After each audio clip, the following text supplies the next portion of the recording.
Guruvayur mini vlog பார்க்கலாமா? வணக்கம் வந்தனம். நான் உங்கள் அம்சா. இன்றைக்கி நான் எங்கே கிளம்பிட்டு இருக்கேன் அப்படின்னு பார்த்தீங்கன்னா, கேரளாவில் இருக்க குருவாயூர் கோயிலுக்கு தான் நான் வந்து கிளம்பிட்டு இருந்தேன். நாங்கள் ஃபேமிலியாக ஒரு 14 பேர் போயிருந்தோம். நாங்கள் இங்கேருந்து ரயில்வே ஸ்டேஷன் போயிட்டு ஒரு 6:30 போலலாம் ட்ரெயின் ஏறியாச்சு. ஒரு 8:30 போல் திருநெல்வேலி ஜங்ஷன் ரீச் ஆயாச்சு.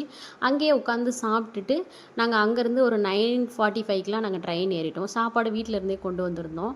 ட்ரெயினில் வந்து சரியான க்ரௌடுங்க. ஒரு சீட்டில் 4 பேர் தான் உட்காரணும். பட் 5, 6 பேர் உட்காந்துட்டு வர மாதிரி இருந்துச்சு. இடுக்கல்ல எப்படியோ அட்ஜஸ்ட் பண்ணி உட்காந்துட்டு போயிட்டோம். நாங்கள் புக் பண்ணியிருந்தது வந்து அன்ரிசர்வ்டு தான். ஸோ வந்து நாங்கள் க்ரௌடில் தான் போகிற மாதிரி இருந்தது. முன்னாடியே பிளான் பண்ணல, சடனாக பிளான் பண்ணது தான். மார்னிங் வந்து செம்மையாக இருந்ததுங்க. கேரளாவுக்கும் அந்த கிளைமேட்டுக்கும் வேறு லெவலில் இருந்தது. ஒரு 7:30 போல் வந்து குருவாயூர் நாங்கள் ரீச் ஆயாச்சு. வெளியில் வந்ததும் ஆட்டோக்காரங்க நிறைய பேர் ஒரு ஹோட்டலில் ரெஃபர் பண்ணாங்க. சரி நம்ம அங்கேயே ஸ்டே பண்ணிக்கலாம் அப்படின்னு சொல்லிட்டு அங்கேருந்து அங்கேயே கிளம்பிட்டோம். மொத்தம் நாங்கள் 14 பேர் வந்திருந்தோம். 3 ரூம் கொடுத்துருந்தாங்க. 4000 கிட்ட நாங்கள் வந்து புக் பண்ணிவிட்டு அப்படியே மேலே போயிட்டு ரெஃப்ரெஷ் ஆகிட்டு கிளம்பியாச்சு. நான் வந்து இந்த சேரீ தான் கட்டியிருந்தேன். போகும்போதே அப்படியே ஜாலியாக வீடியோலாம் எடுத்துகிட்டு பேசிகிட்டே போனோம். ஃபோன் உள்ளே அலௌடு இல்லைன்னு தெரியும், இருந்தாலும் என்ன பண்ணியாச்சு, எடுத்துகிட்டு போயாச்சு. என்னோடய மாமனார் வந்து கிண்டல் அடிச்சுட்டே வந்தாங்க, எதுக்கு இவன் வீடியோலாம் எடுக்கிறா அப்படின்னதுக்கு என் மாமியார் எடுத்துகிட்டு போகிறா, அவள் ஜாலியாக எடுத்துகிட்டு போகிறா அப்படின்னாங்க. ஸோ கோயிலோட என்ட்ரன்ஸ் வந்து இப்படி தான் இருந்தது.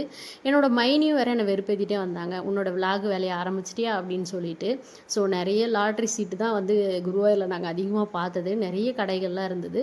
ஸோ கோயில் உள்ளே வந்து ஃபோன் அலோடு இல்லைன்றதுனால என்னால் வீடியோ எடுக்க முடியலை. அங்கே சாமி கும்பிட்டுட்டு பக்கத்தில் இருந்த மம்மியூரப்பா சிவன் கோயிலுக்கு வந்துட்டு அங்கேயும் சாமி கும்பிட்டுட்டு நாங்கள் அப்படியே உட்காந்துட்டு பேசிகிட்டே இருந்தோம். ஏன்னா நைட்டு ட்ரெயின் வந்து 10:15 தான் அப்படின்றதுனால அப்படியே சும்மா ஒரு இடத்துல இல்லாமல் சுற்றிக்கிட்டே இருந்தோம்.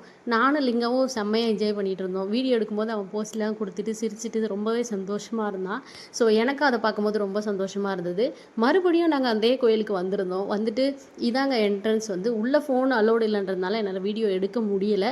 ஸோ ரிட்டன் வந்து ஒரு 8:30 போல் வந்து ரூமை வெக்கேட் பண்ணிவிட்டு பக்கத்தில் இருக்க ஹோட்டலில் சாப்பிட்டுட்டு அங்கேருந்து நாங்கள் 10:15க்கு ட்ரெயின் ஏறி வீட்டுக்கு வந்தாச்சு. இந்த வீடியோ உங்களுக்கு